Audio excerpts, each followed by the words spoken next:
This Liberty Sports Update is brought to you by Beacon Credit Union. Oh, thanks, guys. Appreciate you jumping on with us this morning.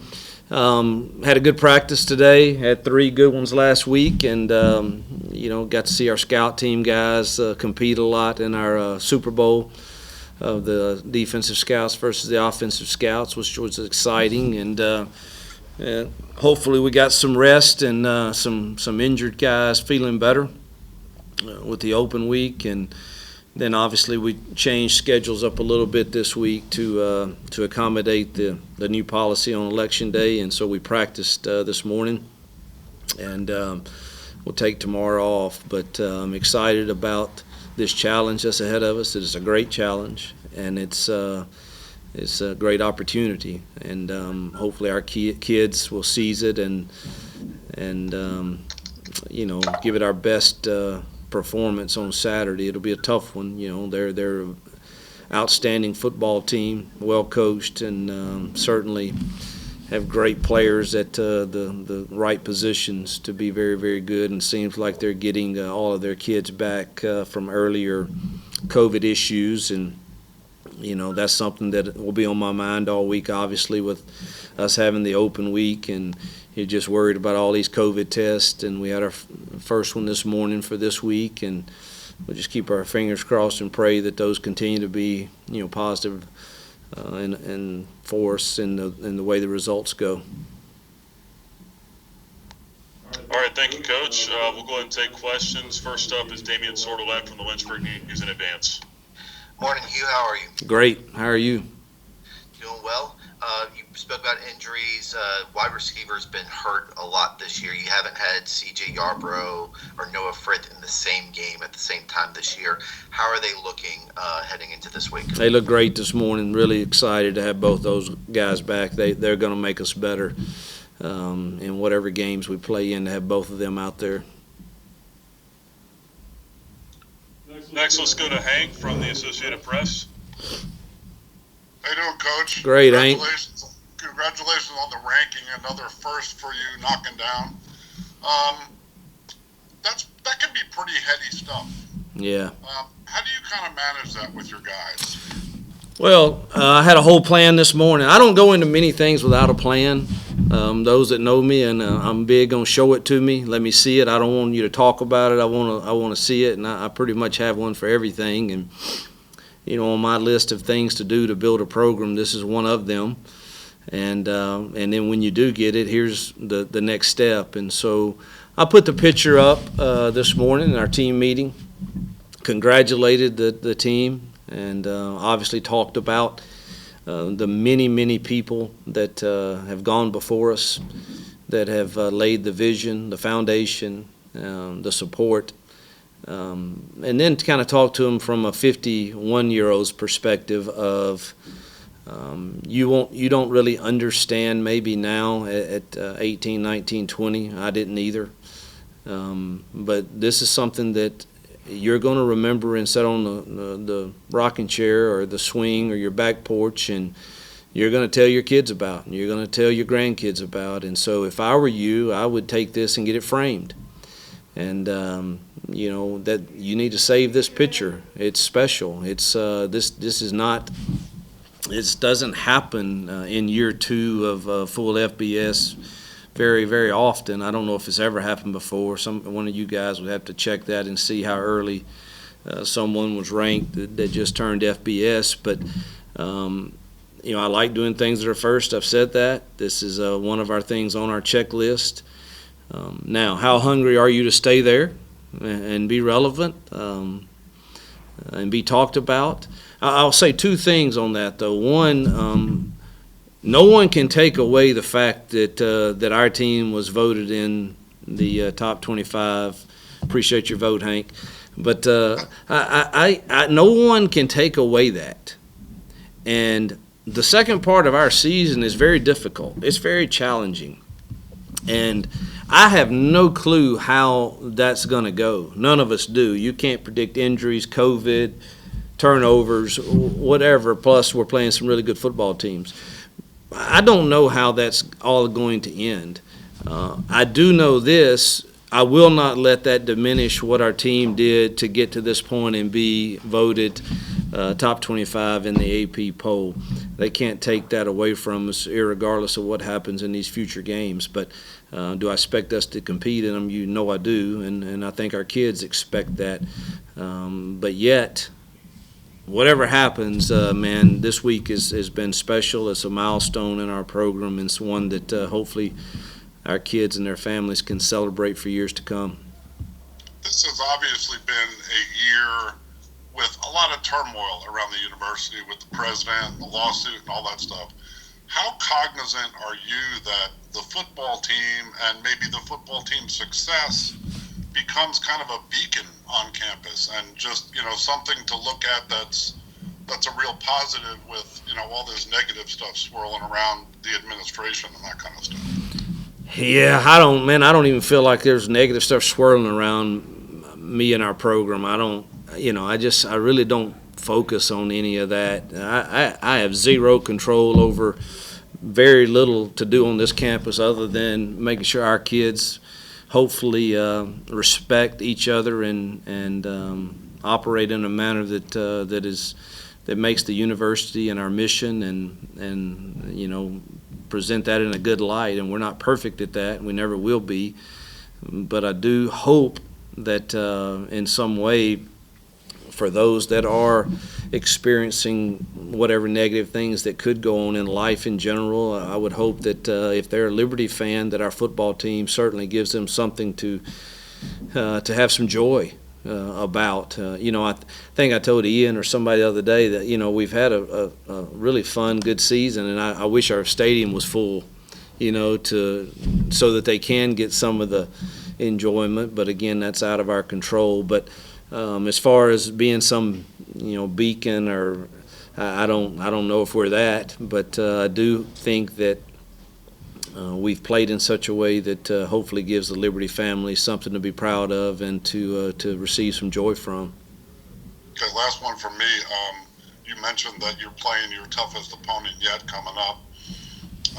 What's the preparation been like? Obviously, getting guys healthy is a good thing, but they're a pretty stout, especially offensive team. What are the biggest challenges you see for your guys? They're bigger, faster, stronger, and deeper. And that's always when you see it in those terms as a coach, you know that it's an uphill climb. And until we get a depth chart that's similar to theirs, I'll probably always feel that way. But I felt that way before too. When you play Alabamas and LSU's and Auburn's and A&M's and you feel the same, doesn't mean you can't compete and you can't find a way to even win some of those games. But I've always told my kids the truth, and I'm probably too transparent for some. But that is the truth of the tale of the tape, is they're bigger, faster, stronger, and deeper. Again, you'll never hear me not think we can find a way to try to be in the game and compete for it. I'm excited about that, and I think our kids will be also. But that's the truth when you put the tape on. Their offensive line, their running backs and quarterbacks, they're as good as I've seen, and even back when I was in a Power 5 conference, that group measures up the right way, and they're starting to get their defensive guys back, and so I think it's just that's the truths of what this game that we're facing looks like. Thank you. All right, next up, let's go to Travis Wells, and then we'll go to Emily Austin. Hey, Coach, if I'm not mistaken, the last time you coached against Coach Fuente was that 2015 game. They kind of snuck up and got you guys at Memphis a few weeks after you'd beaten Bama. I know obviously not a great day for you guys, but do you remember anything about that one? And can you take any tendencies of theirs, of his, away from that one, or is it more about kind of looking at this year's Tech team and breaking down tape on them? Yeah, they're a little different now. I mean, Justin does a great job, coaching. I've always had great respect for him and the way he does things. Offensively, I think they're very, very good and know what they're doing. That day at Memphis was so different. That quarterback who Denver drafted, Patrick something maybe? Paxton Lynch. I mean, he had a day that he didn't miss a throw the whole day, and they had really good receivers, and we didn't play particularly well, but he outcoached me that day, and his kids outplayed ours, and we played twice, I guess, the year before that, and we beat them, and then that day. So I've got great respect for him. Got to know he and his wife on a Nike trip, and Jill and I really kind of like both of those people, and he does a great job with his kids. Coach, I know you have to keep your guys grounded, even though there's like a lot of first time in program history with the polls and everything. But I feel like personally you eat this up. Like you love that challenge of coming in as the underdog, putting together this game plan to surprise Virginia Tech and prove people wrong. Am I right? No, you're totally wrong. We hadn't got a chance. Come on. Oh, Come on. yeah. Is this something that you really embrace and as a coach, players aside and what you're telling them, is this something that you really embrace doing as a coach and being a part of these challenges? Yeah, I've always loved the challenge of it, and I don't know your success rate when you're not playing with equal parts, what that's really like. In my past, I don't know, but I do. You are right in the fact that there's something about that excites me. I'm weird, probably a little off, but yeah, I'm excited about it. I'm excited for our kids and our program, and it's another chance to be on. I don't know what you call ACC network. Is that semi-national TV or whatever it is? But it's another chance for our kids to put a product on the field that helps us recruit and continue to build this program. Your assessment's right, Emily. That's all I wanted to hear. All right. Next up, let's go to Jermaine Farrell from FXR in Roanoke, and then we'll circle back to, we'll circle around to Eric Johnson. Well, good morning, Coach, and congratulations on your top 25 ranking. Thank you, my friend. Well deserved. I figured you'd probably have a top 25 shirt on, but that's okay. You don't have to wear it. No, I'm not. We're honored, and I will save that picture and get it mounted somewhere. But and that's kind of old news now, and we got to get ready for the Hokies. I have two questions for you. Number one, how helpful is it to have this bye week that you had right leading into the Virginia Tech game, and from your experiences at Mississippi Ole Miss, are there any games that you can compare this to getting ready for something like this? Oh, this is having the bye week definitely helped us get healthier at some positions, so that was good. But it also brings with it the fear of what COVID. Reality is we lived the bubble life as good as any, I think, to this point. But when you do have an open week, you certainly are not going to stand police your kids who've been going hard for you for 11 weeks. So you get you're a little uptight about that. We'll see, how that comes about. But as far as comparing it, no, I can't remember. I've often felt like whether I was at Arkansas State or Lambeth or Ole Miss or here, I've often felt like, well, they're better than we are, considerably and deeper. So how do we find a way to compete? I've often felt like that. So we'll dig back at some of my old game plans and try to see what makes sense to try to give our kids a chance to compete. All right, let's go to Eric Johnson from WSLS, and then we'll circle back to Damian. Good morning, Coach. Can you hear me there? I can, yeah. Good morning. Excellent. Just wanted to get your thoughts on, do you feel like there's some similarities in the strengths that both you and Virginia Tech share in terms of trying to move the ball offensively, two great run games, and two dynamic quarterbacks, and you guys kind of are methodical in how you move the ball? Yeah, I think they're very similar approaches, and obviously they've got two of that tailback and quarterback are as good of athletes as we've seen anywhere, and So I think our approaches are very, very similar, and they're going more tempo than maybe they have in the past, and doing a heck of a job with it. And the offensive line's playing really well. I mean, they're the fourth-rated rushing team in the country, and they've played, ACC opponents. So it's an excellent plan, excellent athletes, and obviously no one has stopped them yet. So that'll be our challenge, to try to keep them out of the end zone, hold them to field goals. All right, let's go to Damian Sordelette, and then we'll go to John Manson with a Sea of Red.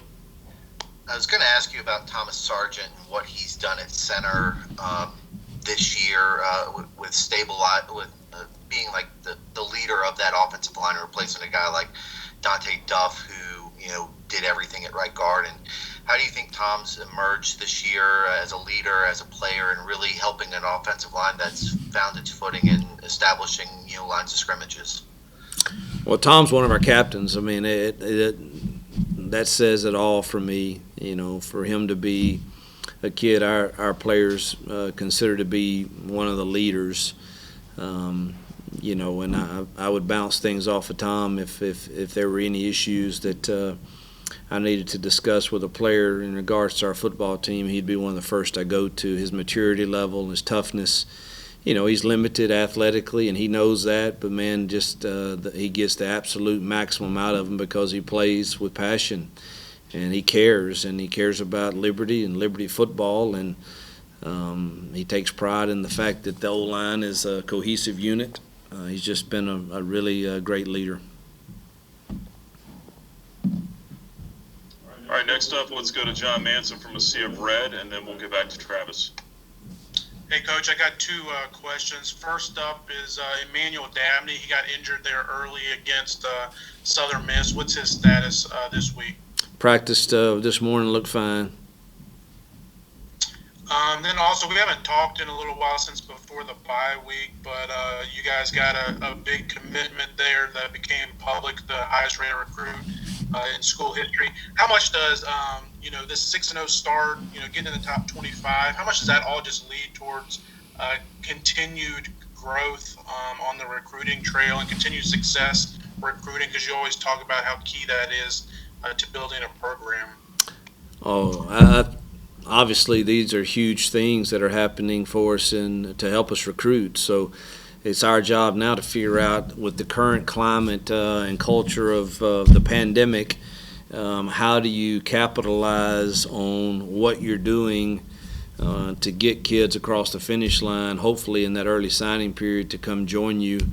That's the biggest challenge. We certainly, I talk to all our current commits every single week and Zoom calls, and feel like we're in a good position with all of those guys. But it's still in your mind, you're always thinking, all right, how do we capitalize on being undefeated, top 25?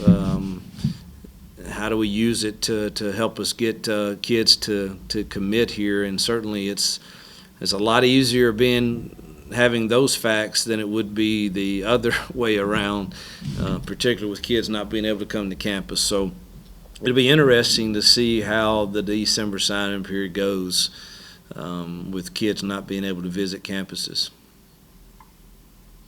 All right, next up, let's go to Travis Wells, DBJ7 in Roanoke, and then we'll come back to Hank. Coach Malik was obviously a Tech commit at one point as a defensive back, and I know he wanted to play quarterback, and that's kind of why and how he ended up at Auburn. I don't know, does that give him any extra incentive or motivation to play well this week, or do you feel like he's just kind of more focused on playing well for Liberty and hoping the Flames win another football game? Yeah, I don't think he'll give 1 ounce of thought to – I'm sure he's thankful that he had an opportunity with Tech, and so I don't think he'll give an ounce of thought to that. I think he better really focus in on knowing how they're aligned defensively and how their rotations are going to be, and is it 3 weak or 3 strong or man free. I think he'll be consumed with that. I don't think he'll give 1 ounce of thought to the fact that they wanted him as a defensive back. Probably, I can see that. I can see him being a great safety. much fun is this for you? I mean, obviously you're a football coach, and you had a couple years away from the game for whatever was going on at Ole Miss. How much fun is this for you to be back in the game, be rebuilding a program or building a program, and having this kind of success? Blast, having a great time. I feel fortunate, blessed, grateful. Just want to make the most of each day, each opportunity that I have. It's been great for my wife and kids.